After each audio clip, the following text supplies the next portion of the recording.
Boa tarde a todos. É com grande satisfação que iniciamos mais um seminário aqui do Programa de Estudos Pós-Graduados em Educação Matemática da PUC São Paulo.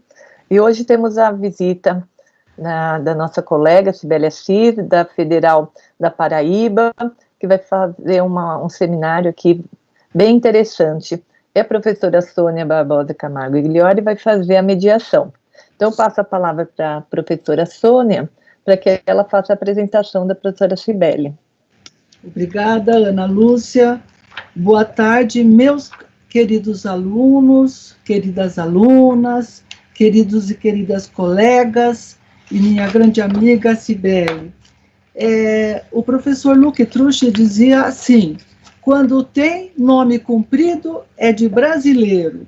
E Cibele Assis é só um resuminho. A Cibele Assis é um nome muito lindo. Cibele de Fátima Castro de Assis. Essa é a nossa colega. Cibele é bacharel e mestre em matemática pela Universidade Federal da Paraíba.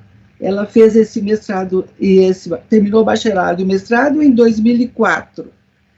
É doutora em Educação Matemática, terminou em 2010, pelo Programa de Pós-Graduação da Universidade Federal de Pernambuco.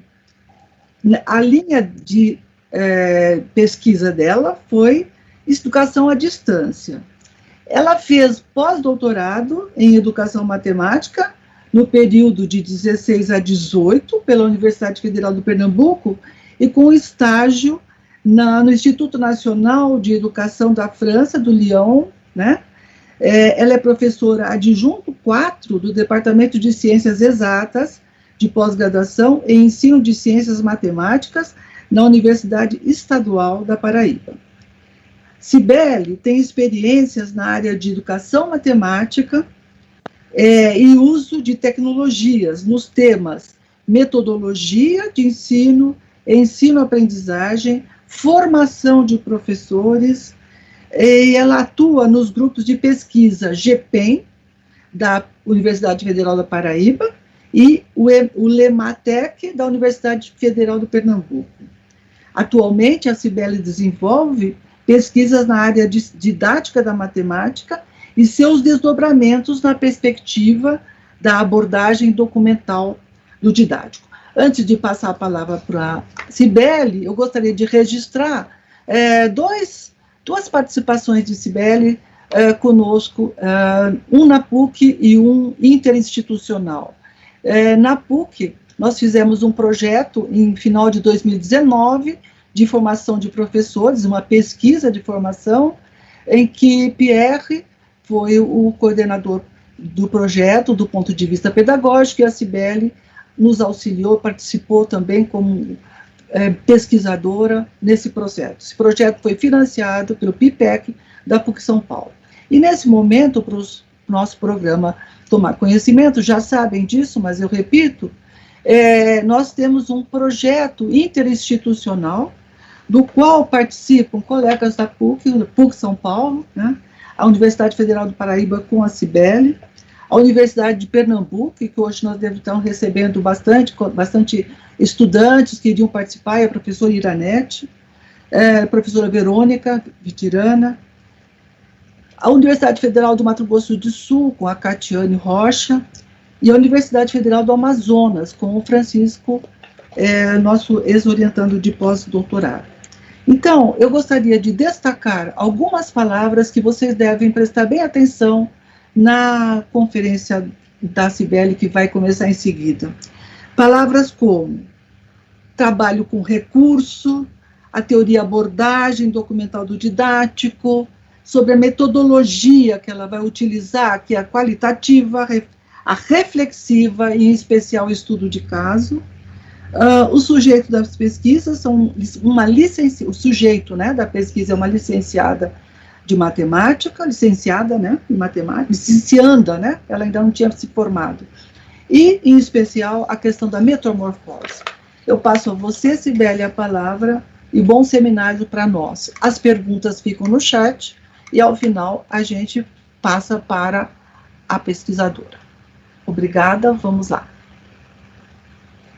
Bom, eu que agradeço, né, Sônia e a Ana Lúcia pelo convite, né, inicialmente essa proposta estava mais direcionada para um grupo que é importante nesse momento para mim e eu acho que para todos que fazem parte, né, que é essa discussão dos recursos, né, então poder compartilhar, né, com o maior número de pessoas essa proposta, o que a gente está pensando nesse momento, eu acho que é super interessante, então agradeço às duas, né, um super convite, né, agradeço também desde já ao pessoal do GPEM, que eu faço parte, né, estou coordenando, e aos professores que também fazem parte do GPEM, então, pelo incentivo ao trabalho. Bom, eu, de fato, preparei uma apresentação, certo? Eu vou compartilhar com vocês a minha tela, tá certo? E aí, aos poucos, eu vou fazendo as minhas considerações sobre esse trabalho, tá bom? E vocês fiquem à vontade para, em seguida, a gente discutir, eu espero que seja bem proveitosa, né? Eu realmente estou bastante feliz e nervosa também, né, de estar aqui apresentando esse trabalho para vocês. Minha orientadora foi a professora Verônica Gitian, da Universidade de Pernambuco, né, e o professor Luc Truch, como a Sônia já falou. Bom, o título do trabalho é A Metamorfose do Sistema de Recursos do Licenciando em Matemática e a Formação Inicial. Então, reflete 2 anos de estudo, né, dentro dessa temática, né, 2 anos foi um tempo suficiente, mas ao mesmo tempo foi muito tempo, né, mas foi necessário para que eu entendesse o que estava se tratando, porque à época a abordagem estava em desenvolvimento, ou melhor, estava no início desse desenvolvimento, ainda está, né, em desenvolvimento, então tinha muitas coisas que precisavam ser compreendidas, e outras que vieram do desdobramento, né, da leitura.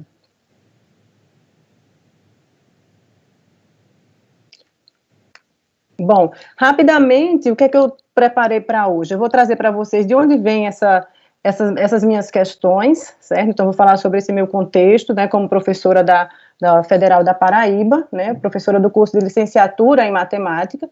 Depois eu trago o que é que do referencial teórico e metodológico eu utilizei, ou eu apliquei, ou que foi útil, né, para construir a pesquisa, mas também para analisar tudo que foi visto.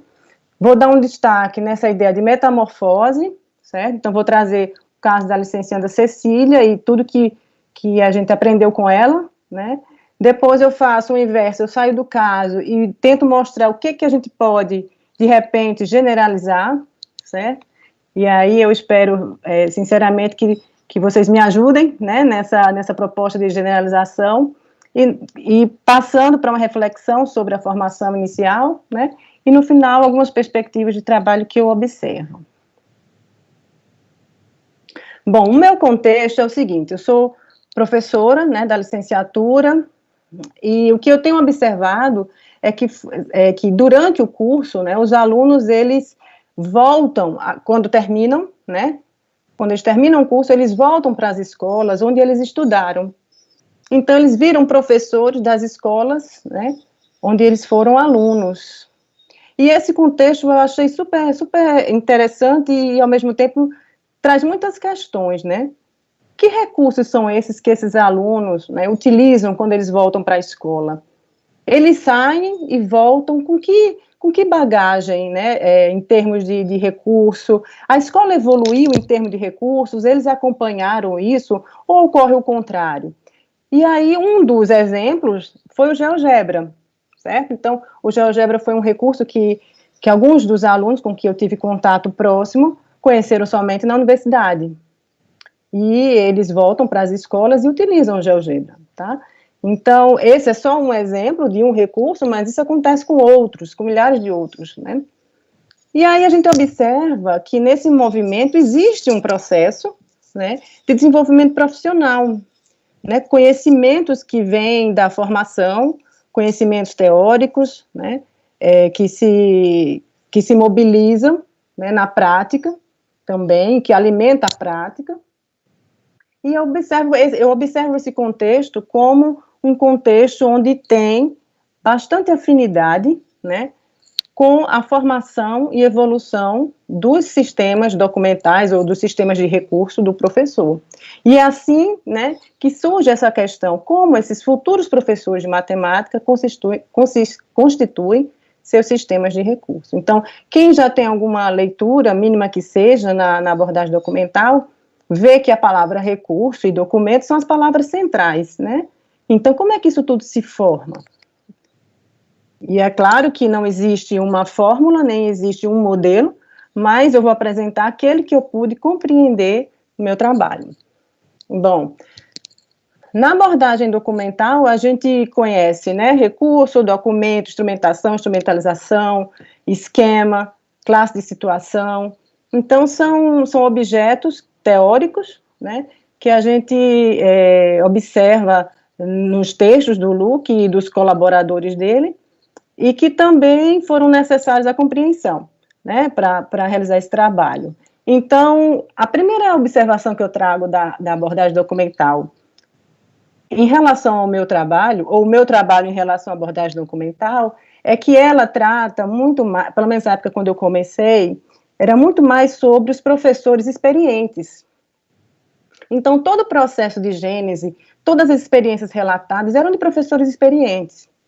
E isso não é o que acontece no meu estudo, né? Então, aí, será que vai dar certo essa junção, né? Essa utilização dessa abordagem nessa perspectiva que eu queria estudar? Bom, eu continuei, né? E aí vem, claro, as referências básicas que o próprio Luc cita, né? Como Rabardel, Adler, o trabalho de Catiani também da trajetória documental, eu utilizo, ok? E aí, em seguida, quando a gente começa a se aprofundar, né, que vem a parte dos esquemas, então vem Verneau, as classes de situações, os esquemas profissionais, e aí foi aqui onde eu, já no final, tive contato com os textos, né, mais voltados para a questão profissional, né, que até então eu estava muito baseada nos textos do Luc, né, que falava, e muito mais preocupada em entender a abordagem. Bom, e aí o que vem a ser essa metamorfose que eu estou tratando? Então, eu chamo de metamorfose do sistema de recurso, certo? Que é uma hipótese sobre esse desenvolvimento desses licenciandos, certo? A partir de um processo de mudança, tá? Então, qual é a minha hipótese, né? Que esse sistema de recurso para ensinar, ele se constitui a partir do sistema de recursos para estudar, que os estudantes construíram desde a escola até a universidade. Então, existe aí um processo de registro, né, dentro de cada futuro professor, as experiências que eles tiveram na escola e também na universidade, né. Então, essa é uma hipótese, e a metamorfose passa a ser esse processo de mudança de um sistema de recurso para estudar, para um sistema de recurso para ensinar. Então, em algum momento, ele deixa de se sentir um aluno para se sentir um professor ou um futuro professor. Mas isso não quer dizer que é uma mudança da água para o vinho, não, certo? É um processo onde, em momentos, ele se sente mais professor que aluno, e momentos o contrário. Então, isso depende muito do contexto onde ele está ali no curso, certo?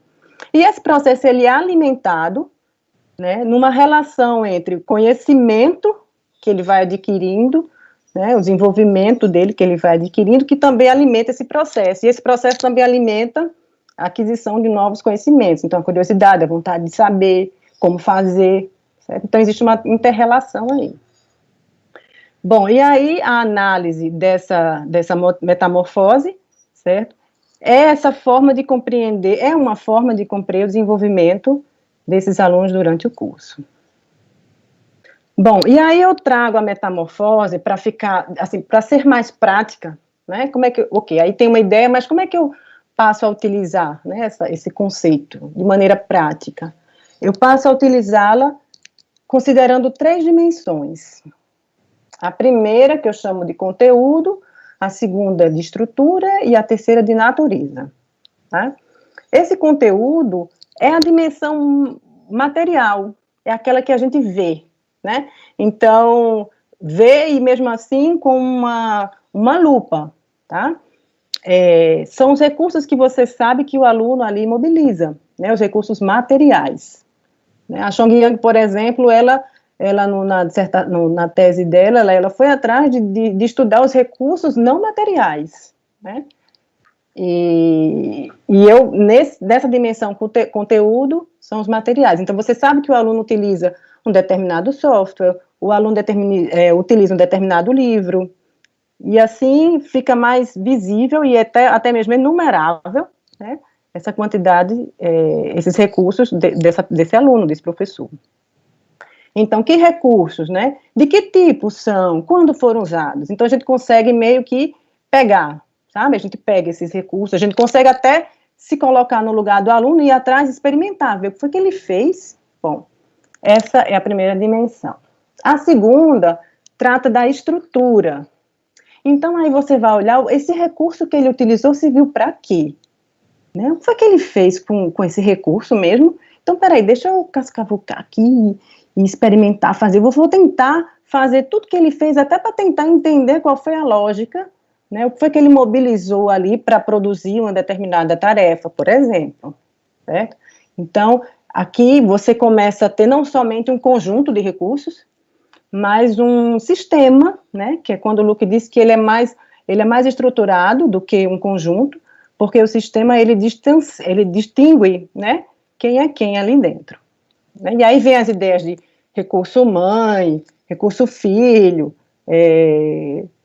meta-recurso, então vem toda a parte das hierarquias, digamos assim, né, dos recursos. E por fim, a natureza.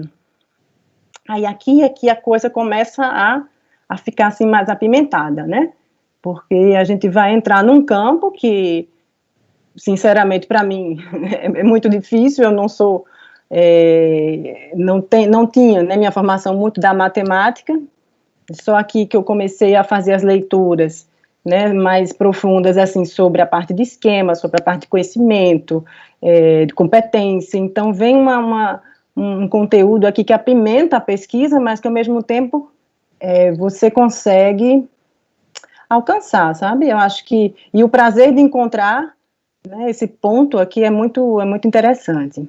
Então, aqui é onde a gente mobiliza, né, onde a gente mobiliza uma sensibilidade para chegar a entender o que é que esses licenciandos fazem, mas por que eles fazem? O que é que motiva fazer, acreditando em que, né, eles fazem isso? Por que ele fez isso? Então, é com aquele professor que quer tentar entender por que o aluno respondeu isso e por que ele chegou nessa resposta, né? Bom, então aqui estão as 3 dimensões. Bom, e aí eu vou começar a apresentar o caso da Cecília, né? Essa pesquisa, ela foi realizada durante quase mais de 2 anos, na verdade, essa coleta de dados, porque eu comecei antes mesmo de entrar no pós-doutorado. A Cecília é um nome fictício, né, assim, ela não é esse o nome dela, foi uma aluna minha da licenciatura, ela pagou disciplinas comigo, ela participou de projetos.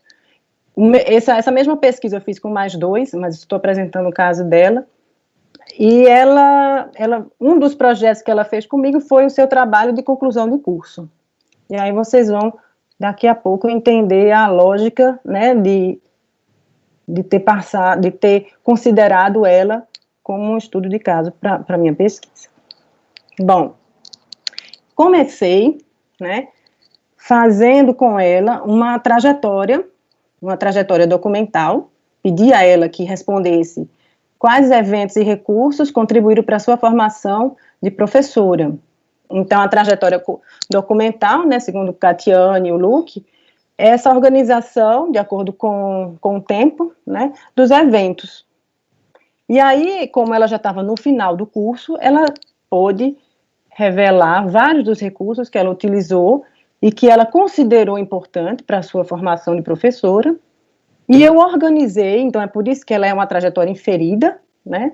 Eu organizei esses eventos que eram disciplinas, projetos, tudo que que a gente pode, assim, titular, né, como projeto ou disciplina, são os eventos.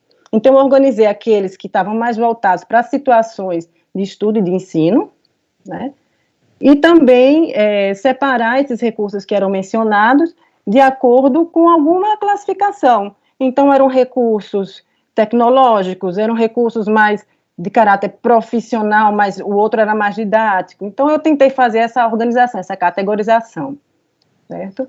Ela não é, assim, 100% confiável, não, porque tem coisas que se misturam e aí você não consegue separar muito bem, mas ela permite ter uma visão, por exemplo, de que, nesse caso, o GeoGebra foi um recurso que estava presente desde o início, quando ela entrou em 2011 na universidade, até o último ano do curso, em 2016.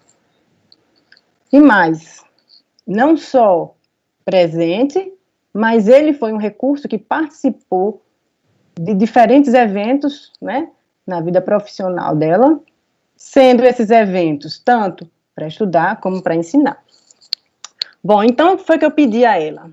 Eu pedi que ela me enviasse os arquivos que ela tivesse guardados, né, de todo esse material que ela fez com o GeoGebra. Então, por exemplo, eu organizei, que aí foi a segunda fase, eu organizei os grupos de recursos, né, de Cecília. Então, eu organizei, por exemplo, aqui, um exemplo de um grupo, certo, de recurso. Era uma atividade que ela fez sobre função do segundo grau, que ela estudou função do segundo grau, usando essa atividade que foi construída pela professora na época, e tinha acompanhado um roteiro com perguntas, certo? Então, esse é um exemplo de um grupo de recursos. O segundo grupo, aqui, um outro grupo, esse aqui foi também numa outra disciplina. Ela apresentou um seminário sobre parábola, e ela elaborou uma espécie de plano de aula, ela elaborou um roteiro também, e o arquivo que ela utilizou. Todos esses recursos, né, que ela mostra aqui, eu analisei, eu mexi, eu experimentei, tive questões, tive dúvidas, para tentar entender. Então, isso gera realmente muita informação, né? E esse aqui já foi um outro projeto, seguindo sempre essa mesma lógica. E o último aqui, só para acelerar um pouquinho, foi a experiência que ela teve no TCC, ok? Perdão, acho que eu saí aqui da minha tela, né? Pronto, foi a experiência aqui do TCC, certo? Aqui na experiência do TCC, o que foi que aconteceu? Ela, além de fazer o relatório, né, que contava toda a experiência, tinha a experiência dela da sala de aula, os vídeos, os roteiros que ela planejou, os arquivos GeoGebra, os protocolos que ela fez, e o detalhe é que eu fui orientadora dela nesse TCC, né, que é o trabalho final do curso. Então, eu tenho, além do produto final, todo o processo dela de construção do texto, dos arquivos GeoGebra, certo? Bom, e aí é exatamente nessa situação onde eu considerei, era a única situação, na verdade, além das entrevistas, né, mas era a única situação de sala de aula que eu tive dela, né, única, mas na verdade foram mais de 2 horas, né, de aula, em sala de aula dela, era uma aula sobre classificação de triângulos, ok? E aí, a partir dessa situação, que eu faço um estudo dos esquemas. E permeando todos esses dados, sempre tinham as entrevistas, né, que iam complementando as informações que eu achava necessárias para entender o processo dela. Bom, e aí, assim, de uma maneira bem resumida, eu classifiquei, né, eu volto para os recursos e tento olhar aquilo que estava em cada dimensão, né? Então, os recursos para estudar, apareceram os livros didáticos, né, as listas de exercícios, os materiais manipulativos das disciplinas de laboratório, o próprio GeoGebra e outras tecnologias. Então, aqui a gente poderia fazer uma lista bem mais extensa de tudo que ela citou, né, que ela usou na licenciatura. E para estudar, né? E para ensinar, muitas coisas se repetem, né? Os livros também, outros livros, né? Outros planos de aula, novamente o GeoGebra, e aí ela começa a acrescentar os vídeos, né? Vídeos para aula, artigos de geometria dinâmica. Então, à medida que ela ia adentrando, digamos, nas disciplinas voltadas para o ensino, né? Os estágios, as experiências de projeto de extensão, ela ia trazendo para o seu repertório outros tipos de recursos, né? Recursos mais profissionais, digamos assim. Em seguida, a estrutura. E aí onde a gente começa a ver para que serve, né? Bom, no caso, para realizar, eu classifiquei em 2 tipos de função, digamos assim, de papel, certo? Do recurso. Realizar uma tarefa com GeoGebra e propor uma tarefa com GeoGebra. Podia ter escolhido outras, né? Outras 2 classes, digamos, mas aí eu achei que essas 2 me dariam, né, o que eu precisava nesse momento. Então, realizar tarefas, com o GeoGebra, então ela precisava, o GeoGebra ajudou, né, a aluna a estudar a matemática, né, realizar aquelas tarefas, ela aprendia com o GeoGebra. Também para dar suporte a uma tarefa, então o GeoGebra também era usado para responder a um problema que o professor pedia, né? E aí a gente pode fazer a diferença entre o GeoGebra e a geometria dinâmica, né? Cabe aí uma outra discussão até mais profunda depois, né? A gente está falando da geometria dinâmica ou a gente está falando do GeoGebra? Bom, nesse momento eu estou falando mais eu posso falar dos 2, meio misturados, certo? Eu não cheguei a fazer uma distinção mais profunda, mas isso está lá nas perspectivas ainda. Okay?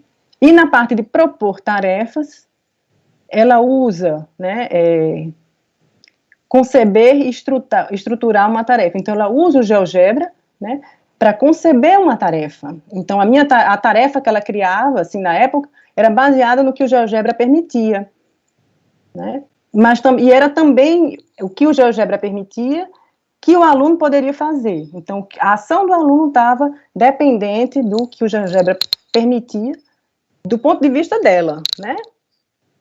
Porque ela não era uma expert, mas ela aprendia aquilo que era necessário para aquela tarefa ali. E aí, novamente, a discussão da geometria dinâmica ou do GeoGebra. Bom, em relação a essa estrutura, foi interessante que eu percebi que existiam, que houve, né, o que eu chamei assim de extensão, né, desses papéis. Porque o livro didático que ela usava para estudar, e eu falo, o livro pode ser o mesmo, ou pode ser 2 livros diferentes, quando ela passa a ensinar, certo? Não é mais o mesmo livro. Ela olha o livro de uma maneira diferente, né? Tem um artigo que a gente fez logo no começo, foi uma das coisas que me chamou muita atenção, foi esse olhar para o livro de 2 formas diferentes, né? Então, a gente fez um trabalho, um artigo sobre isso. Então, existe essa extensão desse recurso, desse papel desse recurso, né?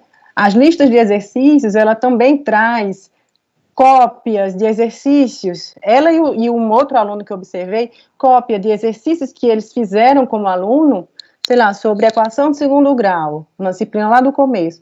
Eles pegam aquele mesmo exercício e levam como uma proposta de ensino, né? Sem contar as ferramentas do GeoGebra que eles usam praticamente as mesmas, né? Então, a gente chama isso de extensão do ponto de vista do uso, da aplicação, né, de estender do estudar para o ensinar. E aí também, nessa parte dos papéis, tem os novos papéis que vêm, porque ela está lidando agora com novos recursos. Então, até então, ela não sabia para que servia na época, né, o PCN. Os artigos científicos também não. Então, são novos papéis para novos recursos que foram entrando no cotidiano, nas discussões das disciplinas que ela cursou. Certo? Bom, e por fim vem a parte da natureza. Então, eu escolhi, né, foi uma escolha, a situação, né, profissional dela, onde ela vai para o TCC, e eu escolhi, uma das razões era porque era a única que eu tinha dela gravada, né, na ação, até então era tudo planejamento e análise de material que ela tinha feito no passado, então isso foge um pouco, essa ideia da abordagem documental, de que tem que ser tudo sempre atualizado, né, então se o professor usa um recurso aqui, você já tem que saber se ele usa mais na frente, ele já mudou, então já tem que acompanhar, e aí eu acho que nesse caso foi meio assim, eu vou pegar tudo que eu tenho, mas se eu tiver uma oportunidade de pegar uma ação dela, real, ali, gravada, vai ser essa a minha situação profissional, certo? Bom, sobre classificação de triângulos, né? É um esquema, e aí nessa situação eu vejo esse esquema de ensino, que é o ensinar, né, os alunos a identificar os triângulos, né?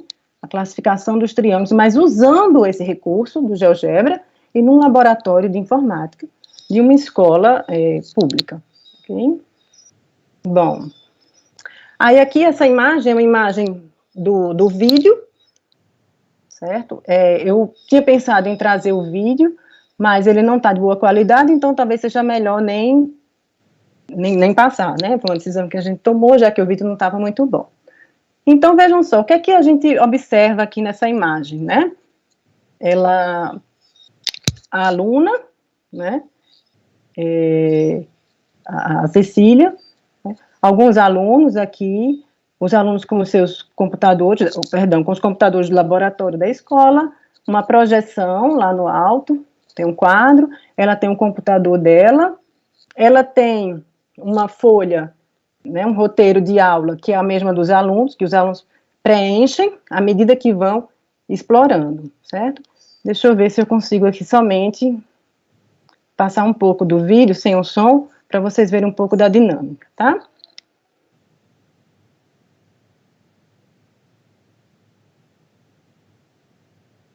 Então, aí vocês, o que é que basicamente ela faz, certo? Ela pergunta como é que define esses triângulos, ela sempre está olhando para a projeção lá, porque ela quer que os alunos deem as respostas baseado na construção que eles fizeram no primeiro momento, mas, sobretudo, na experimentação, né, que é o mexer os vértices. Então, são 3 triângulos, são 3 construções, e a ideia é que cada construção dê um tipo de triângulo. Então, o primeiro, mexendo aquele triângulo cor-de-rosa, você só vai obter exemplos de triângulos equiláteros. Então, é essa a lógica dela, né, que ela explore, que ela obtenha os exemplos e que vão respondendo as questões e que os alunos cheguem a essa classificação ao final, depois desse momento de experimentação. Então, ela escuta as respostas dos alunos, ela confirma ou não, mas ela dá sempre uma resposta para validar ali um pouco, e está sempre fazendo esse jogo com o que eles fizeram no GeoGebra, ou o que ela faz aqui, à medida que explica, ok? Então, é basicamente isso, e ela faz essa mesma ideia, ela segue essas mesmas regras, né, de ação para os outros triângulos.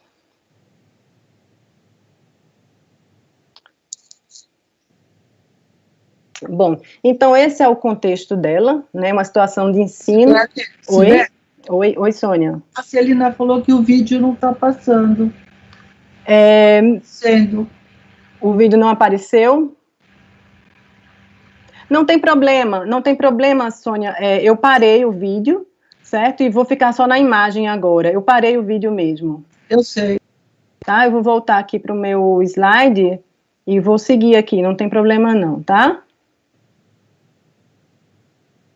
Bom, então, obrigada, Sônia. Então, continuando, ela se baseia, né, no GeoGebra para dar esses exemplos, né, que ajudam a dar as respostas aos alunos. O objetivo dela nessa situação é classificar, né, esses triângulos apoiada por esses exemplos, né, e pelas respostas dos alunos. Então, no final, ela institucionaliza isso, e ela faz isso para cada triângulo, né. E é bem essas regras dela, ela pergunta, espera a resposta, ela diz que as respostas, de fato, estão baseadas nesses triângulos, ela observa os exemplos que foram registrados, ela pede que os alunos observem os exemplos registrados no quadro, né, no suporte, na folha lá, e independente se as respostas são corretas ou não, ela reformula, né, para institucionalizar ali no final. E aí eu monto isso aqui, esse quadro, que não tem tudo ainda, mas é essa tentativa de chegar nos esquemas, né, que foi um conceito, a gente já falou lá no grupo de recursos, que é um conceito que é ainda difícil para a gente aplicar e tal, né, nesse contexto de tentar descrever, né, a ação do sujeito, mas nessa tentativa, o que sai, né, que é relevante aqui, são os invariantes operatórios, certo? São os invariantes operatórios, que é o que diz, o que guia a ação dela.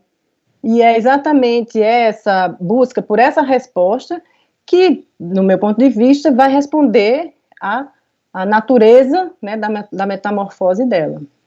Então, por exemplo, para ela é pertinente, né, ou ela sabe que é importante usar um protocolo de construção, isso é a crença dela, né, que pode estar certa ou errada, mas usar um protocolo de construção, né, para orientar a tarefa na aula, né, uma etapa de construção pelos alunos, que os alunos observem as propriedades dos triângulos a partir de exemplos, né, que esses exemplos sejam registrados, que é importante a institucionalização, né, e aí eu começo a fazer a ligação com o livro didático, porque ela se baseia no livro didático para construir a proposta, e aí todo o seu esforço como é que eu saio ali do estático do livro para o dinâmico da geometria dinâmica. E esse esforço dela que faz exatamente o processo de compreensão da matemática, né, de compreensão e utilização das ferramentas do GeoGebra, porque agora, como é que eu faço aqui uma construção? Porque a primeira construção dela, por exemplo, de triângulo, era estática. Então, ela copiou no GeoGebra o livro, né, ela se baseou em questões do livro. E aí, como é que eu estava ali do lado dela, mas, e aí depois eu vou falar desse desafio, né, e ali eu vejo nela esse processo de sair do estático para o dinâmico, e eu vejo nesse processo a metamorfose, né, basicamente foi nesse momento que eu senti que era por aí que eu devia seguir, né. E aí ela vai trabalhar a questão das construções robustas, e aí ela passa para agir sobre o recurso GeoGebra. Okay? Bom, a metamorfose e a formação, né? Então, isso que eu apresentei para vocês foi olhando o caso dela, né? E eu analisei outros dois casos, né? Não apresentei, como eu disse para vocês, mas isso me permitiu generalizar algumas coisas, certo? E eu vou paulatinamente organizar tudo isso, né? E apresentar aqui. Então, a metamorfose, né? Como esse processo de mudança e essa formação desse sistema, desse novo sistema, né? Então, eu tenho aqui o sistema de recursos para ensinar, e é sobre ele que eu quero mostrar como foi que eu imaginei que ele poderia ser constituído, né? Inicialmente, ele vem dos recursos para estudar, seja na escola ou na licenciatura, né?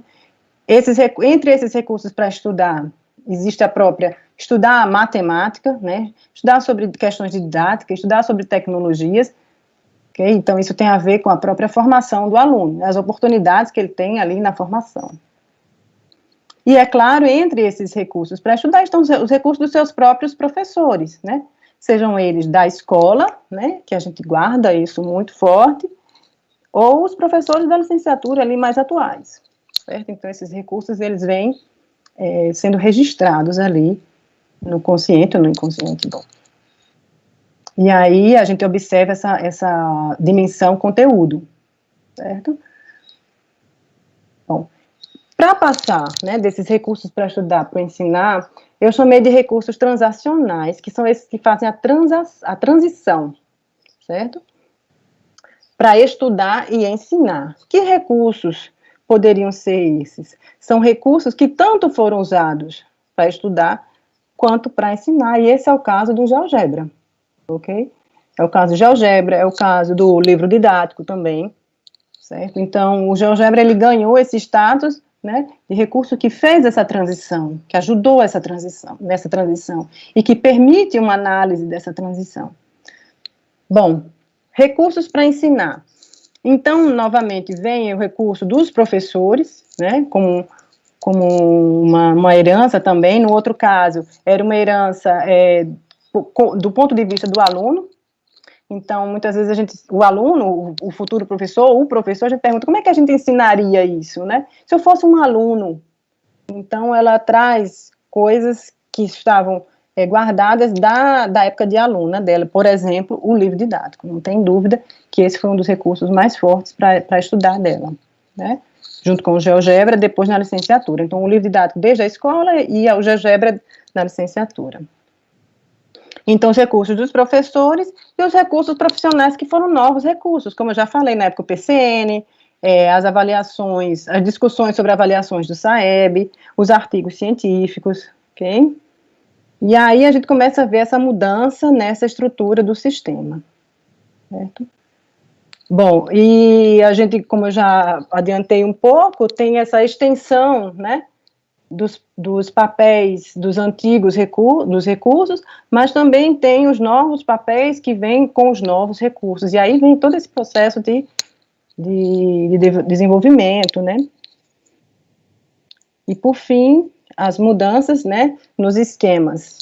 E é claro que se o aluno, né, no caso ela começou a passar por situações profissionais, ela começou a desenvolver esquemas profissionais guiados por conhecimentos, por invariantes, e ela começa a desenvolver um repertório também, né, de esquemas para essas situações. Okay? Então, são esses esquemas de estudo de ensino que alimentam a natureza dessa mudança, né?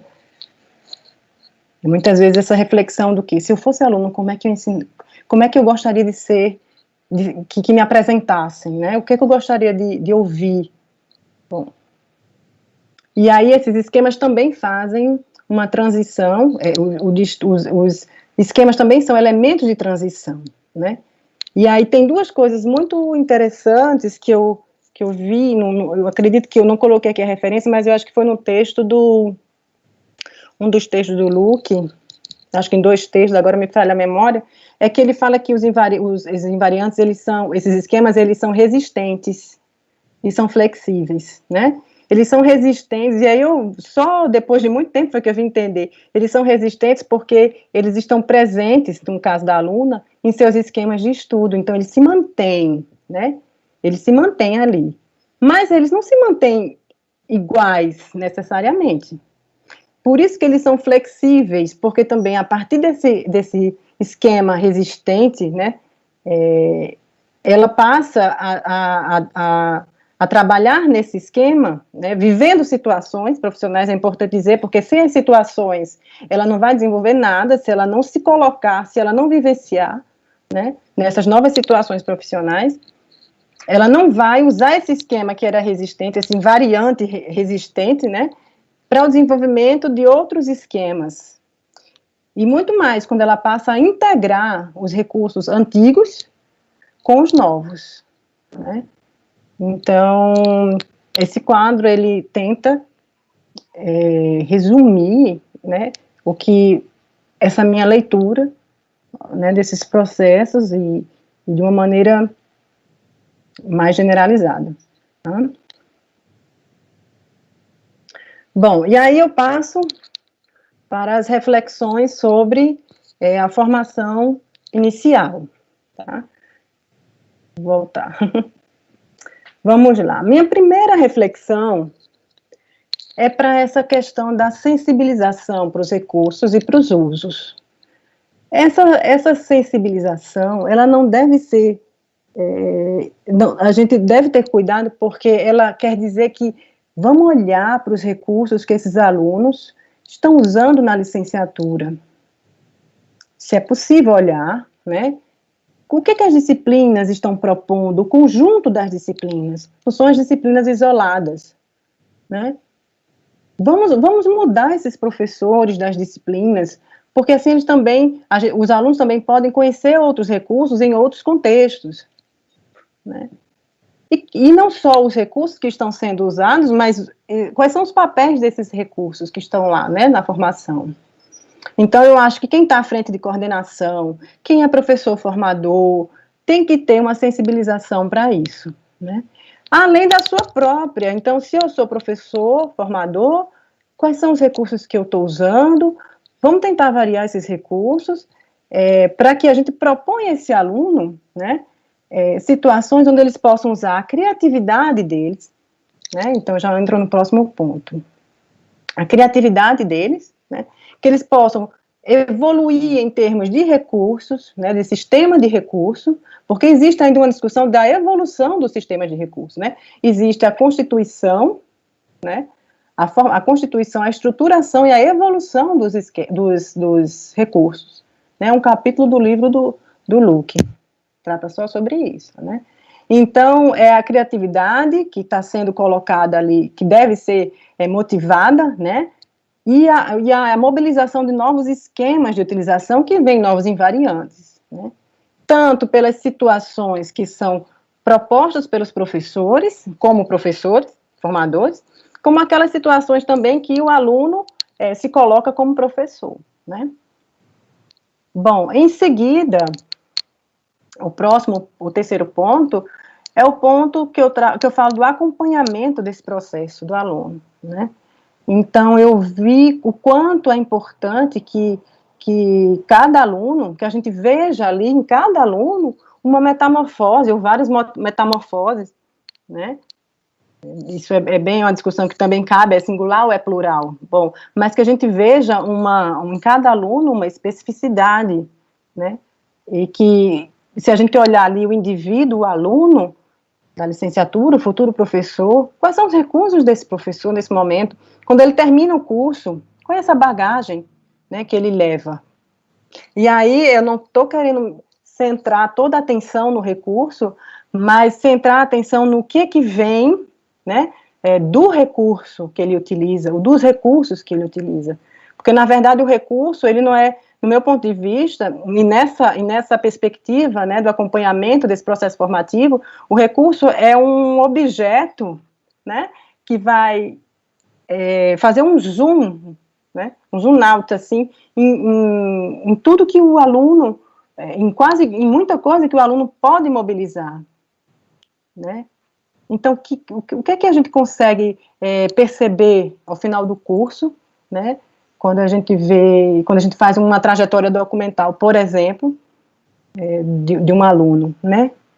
Será que ele sabe ele sabe se expressar e expressar o que foi importante para ele, por quê?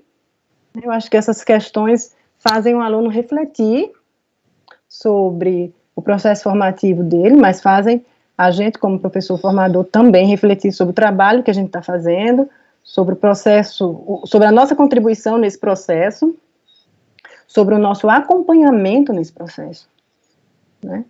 O acompanhamento também é uma ideia também muito forte, que não é apenas ler, corrigir e dar uma nota boa, nota ruim, mas é também provocar, né? É também fazer questões, fazê-los refletir sobre tudo isso, né?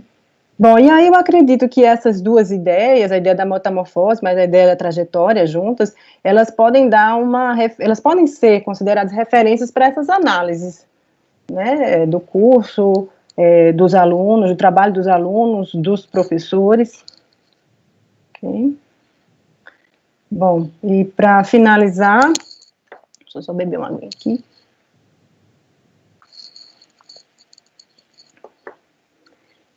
Eu escolhi, assim, algumas perspectivas, né, que eu não dei conta, ou que vieram muito depois, mas que eu acho que podem ser interessantes. Ver se elas são interessantes, né? Bom, a primeira é a questão do formativo, né? Então, do colaborativo também, né? Então, vamos lá. Aqui, o que me motivou a isso? Vejam só, como professora orientadora de TCC, como professora que estava com ela em projetos. Isso vale para os outros professores, amigos meus professores, né, amigas. Você fica entre, ok, enquanto eu faço a pesquisa, eu sou a professora formadora ou eu sou a professora, ou eu sou a pesquisadora, né? Eu devo dizer a ela como é que bota ali um texto dinâmico no GeoGebra para aparecer, ou eu não devo dizer? Eu deixo ela ser o mais natural possível, fazendo, como é que eu posso dizer? Usando o recurso lá da forma menos criativa, ou não explorando o potencial do recurso. Eu devo ficar calada diante de uma situação dessa para que ela seja ela mesma, né, a pessoa. Então, essa discussão do formativo é uma questão muito interessante, né, e que a gente não tem como escapar. Eu acredito porque você está ali com o professor, e o professor, o aluno, o licenciando, quem quer que seja, né, ele não é um cobaia, né? Ele é um professor, em formação, no meu caso, era uma licencianda em formação, e antes de ser pesquisadora ou qualquer coisa assim, eu era professora formadora, então me via, né, nessa situação que depois, com o tempo, foi que eu vim compreender o que realmente o que era realmente que estava me incomodando.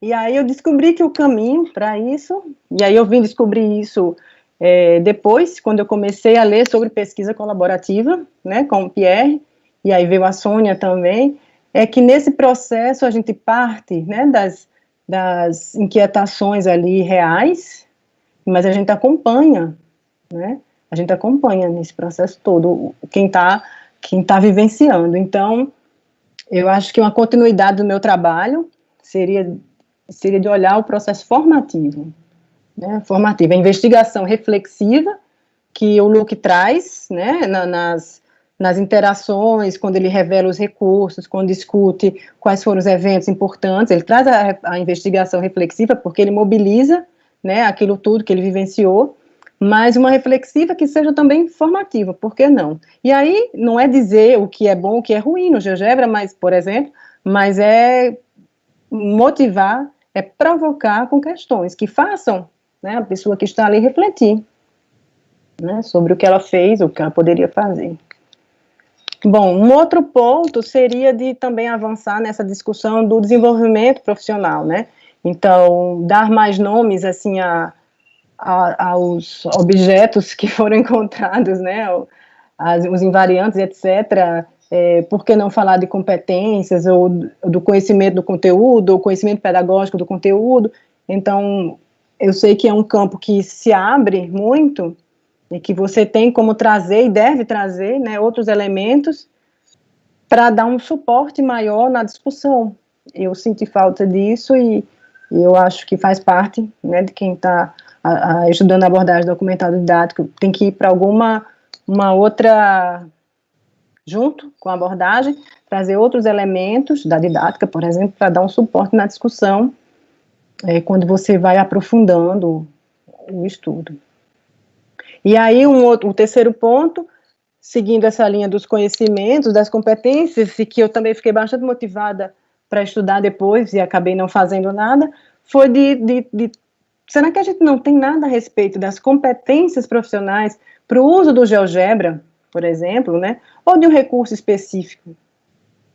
Né? Então, analisando o trabalho que um professor faz com o GeoGebra, ou um recurso do GeoGebra, a gente não consegue organizar, né, essas competências. Imagine um curso de formação, ou um mini curso, onde você vai trabalhar com o GeoGebra, você é o ministrante do curso, você vai fazer os alunos, os participantes saírem de um ponto aqui a um outro, um ponto X a um ponto Y. Que percurso é esse que você imagina, né? Você vai sair aqui do nível 0 para o nível 1, que referências são essas? A gente tem isso organizado? Se a gente tiver, vocês me ajudem, me digam, tá bom? Porque aí nos meus próximos cursos, onde a gente vai usar o GeoGebra, eu posso me orientar um pouco mais. Bom, e aí a continuidade é trazer a orquestração instrumental, né? Eu não analisei a sala de aula da Cecília, eu não trouxe elementos da orquestração, né? Para essa análise, né? E o quinto é uma lembrança, né, assim, que eu até comentei alguns dias com a Sônia, é que na época que eu estava lá no IFE, teve o evento Ressus, e foi lançado um livro sobre o evento, na verdade, sobre o evento, né, então tem palestras que estão aqui registradas no livro em forma escrita, então os participantes escreveram, né, os artigos, mas, sobretudo, traz muita coisa, desmistifica muito a abordagem, trazendo os elementos que não foram suficientemente explorados, né, pelo Luc, e que dá, inclusive, indicações, né, de programas de pesquisa, de linhas de estudo, linhas de pesquisa para a gente. Ok, pessoal? Então, eu acho que eu já estou no meu tempo, não é isso, Sônia? E aí, aqui só restam Tá bom. as referências, tá bom? Algumas das referências que eu trouxe, sim. Obrigada. Tá bom, Sônia? Oh, claro, maravilha. Deu certo o tempo? Pronto. Agora, então, eu queria te perguntar, você disponibiliza esse... Ah, vai ficar gravado, né, Suzane? Vai ficar gravado, acho que vai ficar gravado. Então, a gente vai olhar com mais calma. Ok. A outra coisa, então, o Diego Jonathan, né, ele é aluno, acho que da Iranet, e ele fala o seguinte para você. Boa tarde, Cibele, parabéns pela pesquisa, e te pergunta, você acredita que para compreender o SRE do professor que ensina em uma determinada escola, é necessário analisar os seus esquemas? Acho que é uma boa pergunta, né, para você. Necessário o problema é difícil, né? Então tá aí para você responder para o Jonathan. Tá. Você quer que eu responda ou a gente junta? Como é que a gente pode fazer? Por favor, a pergunta para você, sim, por favor. Veja, é Jonathan, isso? Isso, é o Diego. O Diego Jonathan, né, da Iranet. Veja só, eu vou confessar a você que eu não queria ter estudado os esquemas. Eu achava que a abordagem com a ideia de institucionalização, de instrumentalização, uma análise muito mais desse ponto de vista, né, do que o recurso interfere no professor, o que o professor interfere, eu achava que era suficiente. E depende muito do grau de profundidade que você quer dar ao seu trabalho, mas, sobretudo, o que é que os esquemas, eu acho que o ponto é esse, o que é que os esquemas, que tipo de informação esse estudo vai te dar e que vai te ajudar a explicar, ou descrever, ou analisar o que na sua pesquisa. Então, eu tive que estudar até para saber que eu não queria, por exemplo, mas ele está lá, na abordagem, naquela imagenzinha do mapa do Luc lá, né, ele está lá, esquema de utilização. Então, a pergunta, eu acho que você tem que fazer é o seguinte: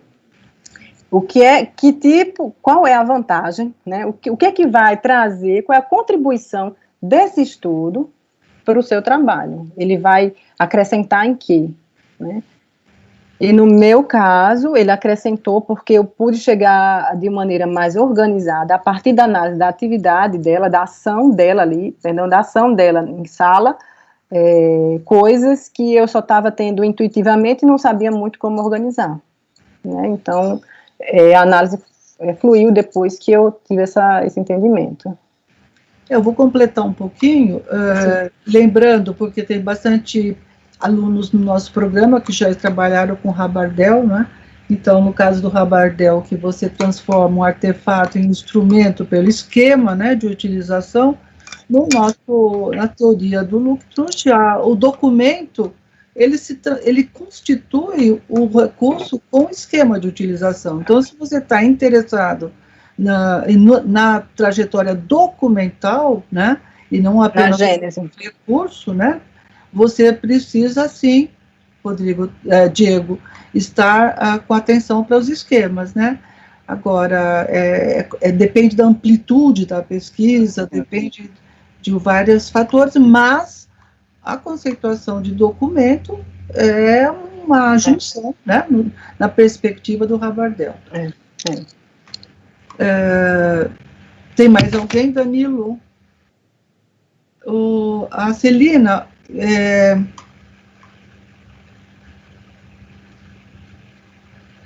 A Celina diz que o livro... Celina, você mesma quer falar? Ela diz que a revista do GeoGebra, cujos artigos trazem perspectivas nesse sentido, que os artigos trazem perspectivas no sentido colocado pela Cibele. Das competências, né? Isso. Agora tem o Sameli Alexandre de Souza, eu não sei se é Sameli Alexandre de Souza, diz o seguinte: boa tarde, professora, parabéns, Cibele, muito interessante essa noção da metamorfose. Você considera importante conhecer também a gênese documental dos professores formadores?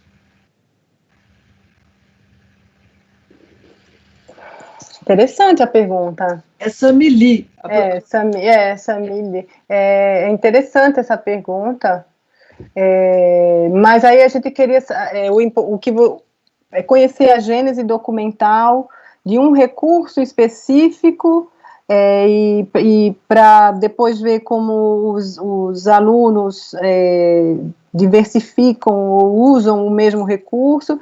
Depende do que você queira fazer. Então, eu imaginei que seria interessante fazer um estudo, por exemplo, com os formadores e com os alunos desses formadores, e ver de que maneira esses alunos criam, né, evoluem os usos, modificam.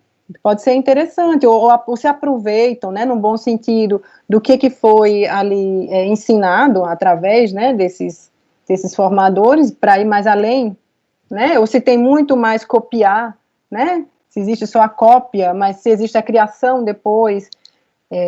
Eu acho que, é claro que existe uma influência, né, dos formadores sobre os recursos dos alunos, isso é claro.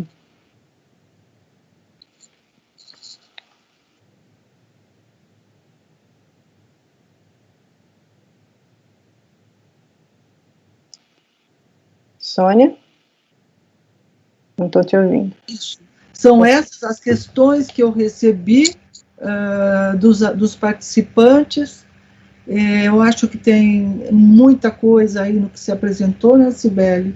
É realmente uma pesquisa de folha e contribui bastante, sim, para os estudiosos dessas teorias, porque você trouxe as suas maneiras de olhar, né, de indicar o que pode ser considerado ou não, e com o aval do Luca ao final, porque isso que é importante. Eu acho que a gente está em contato com o teórico, né, mesmo que a gente ouse, né, mas a gente encontrar apoio da parte dele, eu acho muito interessante. Eu acho que é uma pesquisa muito, que traz muitos subsídios. Mas, Celina, eu não falei antes, mas, sim, claro, o orientador, né, mas também a equipe de colegas, né, que eu tive a chance de estar acompanhada durante esse período, né, então lá em Lyon, eu dividi a sala com o Rogério, né, a Rose também estava lá, a Verônica estava lá o tempo todo, então foi um trabalho onde a gente estava rodeada de pessoas que culminaram, né, em 2018, muita gente terminando as dissertações, terminando os pós-docs, então era muita gente junto, respirando aquilo tudo. Então foi por isso que acho que eu tive fôlego, porque sozinha o trabalho é mais árduo. Então aí eu aproveito para parabenizar, né, pela formação do grupo, né, de pesquisa de recursos, né, o Grupo Brasileiro de Pesquisas sobre Recursos, né, que você está à duas frente. Perguntas agora. Do Francisco Feitosa, que é o nosso colega da Universidade Federal do Amazonas, ele pergunta: sabemos que nos cursos de licenciatura predominam aulas expositivas tradicional. Para você, até que ponto isso interfere na metamorfose do sistema de recursos dos futuros professores? E eu te pergunto também, faço a pergunta da Nahara Moraes. Parabéns pela sua pesquisa, professora Cibele. Você já trabalhou com outros recursos além do GeoGebra? Então, tem o do Feitosa, sobre a aula tradicional, na interferência, da metamorfose, e se você já usou outros recursos além do GeoGebra. Certo. Eu acredito que, Francisco, que sim, sabe, que há uma interferência quando a gente limita as oportunidades, né, para um aluno, para uma pessoa, ela passa a não ter a oportunidade também de criar, de descobrir, né, de inventar, de fazer aulas diferentes usando outras coisas. Então, certamente, esses alunos que só têm acesso a um recurso, né, imaginando essa situação, que só existiria esse recurso, o quadro e o giz, por exemplo, eles vão desenvolver tudo em cima disso, exceto se eles têm a autonomia, a curiosidade de buscar fora, né, de buscar, e eles fazem isso, sabe, e os alunos, eles sempre têm um colega que compartilha alguma coisa, então, eu acho que interfere, e a tendência às vezes, mesmo tendo vários professores que usam recursos diferentes, esses alunos, eles acabam também se limitando a alguns, né? Então, eles tiveram contato, sei lá, com 20 tipos de recursos. Eles não vão usar os 20, eles não vão adotar os 20. Então, a adoção já é um subconjunto, né, desse conjunto de recursos. Então, a tendência é ir limitando, porque você pode ter conhecimento de um recurso, saber que existe, e outra coisa é você usar. E para motivar o uso, nada mais interessante do que quando o professor usa de maneira bem interessante em sala, então o aluno se motiva a usar, né? E aí, vindo para a questão da Nayara, sim, eu usei outros, né? Eu usei outros recursos, a questão é que nessa época, é bem interessante isso, eu acho que reforça até a questão do Francisco, foi quando eu descobri o GeoGebra, né? Em 2011, eu descobri o GeoGebra e comecei a fazer muita coisa nele. Então, essa aluna, ela foi aluna minha em várias disciplinas. E aí foi quando eu me dei conta, esse trabalho também serviu para uma autoanálise, né? Foi quando eu me dei conta o quanto eu influenciei só com esse recurso, só pelo fato de tê-lo usado. Ele em si, ele já tem um potencial atrativo, né? Os alunos já gostam, compartilham muito as coisas que fazem no GeoGebra. E aí um professor usando em sala motivou ainda mais o uso. Então, ela foi uma dessas que se encantou, né, porque existe um encantamento, né, pelos recursos. Ela se encantou e passou a usar sempre. E aí foi quando eu vi essa necessidade de que a gente faça esse rodízio, sabe? Por mais que a gente se sinta confortável, mas é importante a gente fazer essa diversificação de recursos para poder gerar novas situações nos alunos, né?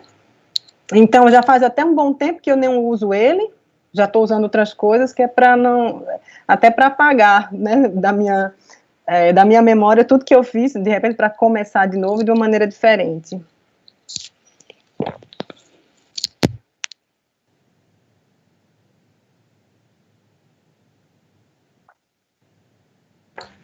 Oi, Sônia. Oi, meu bem. Eu não ouvi. Falei que nós vamos finalizar. Você quer fazer o seminário?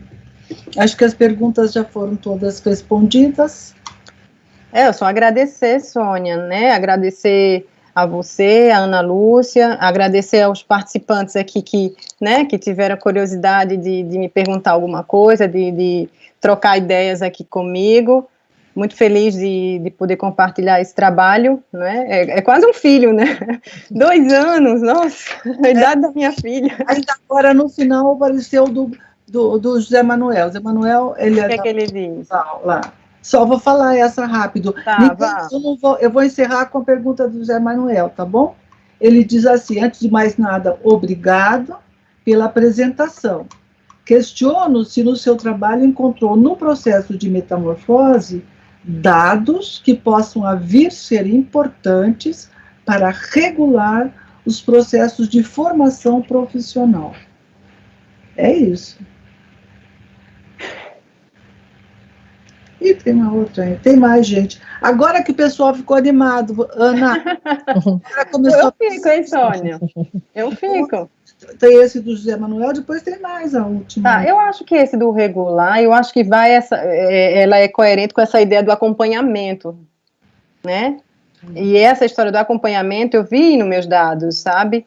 Porque você acompanha um aluno durante, por exemplo, um TCC, um semestre inteiro, e você vê, de fato, você ali no convívio, né, e era um convívio muito próximo, porque você está o tempo todo trocando ideias, propondo, você tem muitos parâmetros, muitos dados, né, perdão, você tem muitos dados para fazer uma regulação, para fazer um acompanhamento, para fazer uma avaliação contínua, sim, sem dúvida. Só faltam os parâmetros, né? Quais são os parâmetros que a gente vai usar e aí tem que estudar para encontrar, né? Agora é o Gilvan Medeiros. Parabéns, Cibele, nesse contexto pandêmico, com aulas sendo feitas de modo remoto, como poderíamos analisar os esquemas? E do Renê Paiva, parabéns pela pesquisa, ótima contribuição. A BNCC sugere o GeoGebra. Devemos inserir no curso de licenciatura? Então, o do Givan é sobre o remoto e os esquemas, e do Renê é a questão de GeoGebra inserir na licenciatura. E, queridos alunos e colegas, estou encerrando as perguntas. Tá, então vamos lá. Eu vou começar de trás para frente. Eu acredito, né, que depende muito claro, do corpo, né, de professores, o núcleo docente estruturante do curso.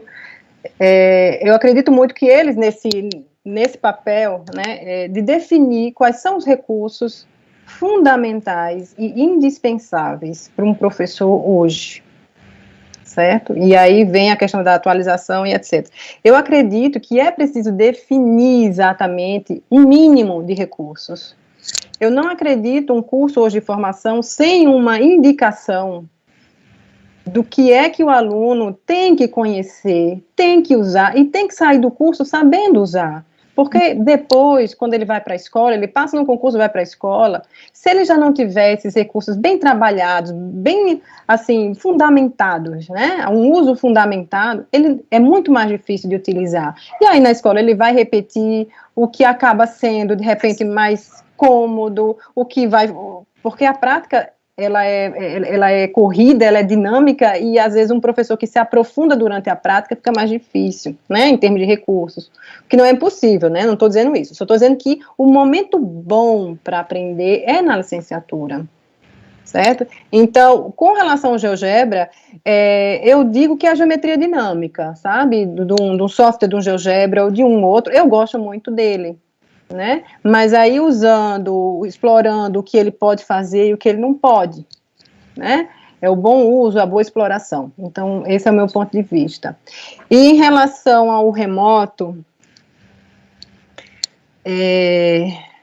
para ver os esquemas, aí você tem que estar aparelhado de tecnologias que te permitam capturar, por exemplo, o que a pessoa está fazendo no computador, o que ela está mostrando, o que ela está tentando explicar com áudio, com vídeo, com legenda, e eu acredito que tem saída, né? Não experimentei, mas eu acredito que é possível, aí cabe achar os bons recursos para capturar isso, né? E aí vem as entrevistas que a pessoa pode ir acrescentando as informações que achar que faltam, né?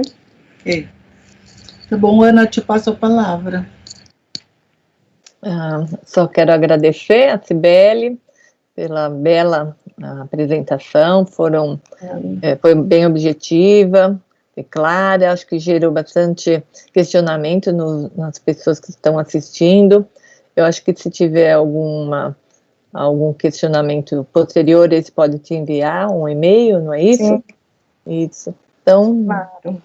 Eu quero agradecer a sua participação e a palestra que você proferiu aqui no programa de pós-graduação em Educação Matemática da PUC. Eu acho que seria interessante um certificado para ela também, tá, Ana? Também, sim. Isso. Sim, com certeza. Sempre bom. Receberá.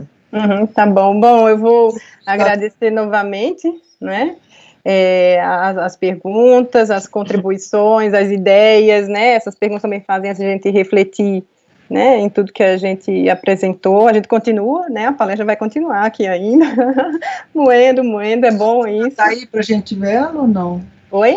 A Luna está aí perto para a gente? A Luna, bom, para eu poder estar aqui, todo mundo teve que estar fora, né? Então, esse silêncio é porque não tem ninguém aqui. E aí ela não está não, ela está na casa da avó. E assim, gente, agradecer, né, agradecer esse convite maravilhoso, essa oportunidade, né, de poder compartilhar tudo isso, que foi estudado e que foi pensado. Realmente é muito gratificante trocar, né, essa experiência. E é a primeira vez que eu consigo apresentar, assim, essa parte da metamorfose inteira, né, eu já apresentei para o meu grupo lá no departamento onde eu trabalho, mas aí para aprofundar essa parte dos esquemas, né, dependendo do público, às vezes a gente para ali um pouquinho, porque esse negócio aqui não vai dar certo, mas eu me senti à vontade para fazer isso com vocês, e eu agradeço, de coração. Foi muito boa a palestra. Muito obrigada, gente, muito obrigada. E eu tenho o meu e-mail, certo? Eu tenho vários artigos assim, nessa parte da metamorfose, na academia.edu. Então, procurando lá, encontra, certo? Alguns das referências. Tá bom. Ok, gente? Tá bom, brigadão, hein? Obrigada, Ana, obrigada, Sônia, um abraço. Um abraço, tchau. Tchau.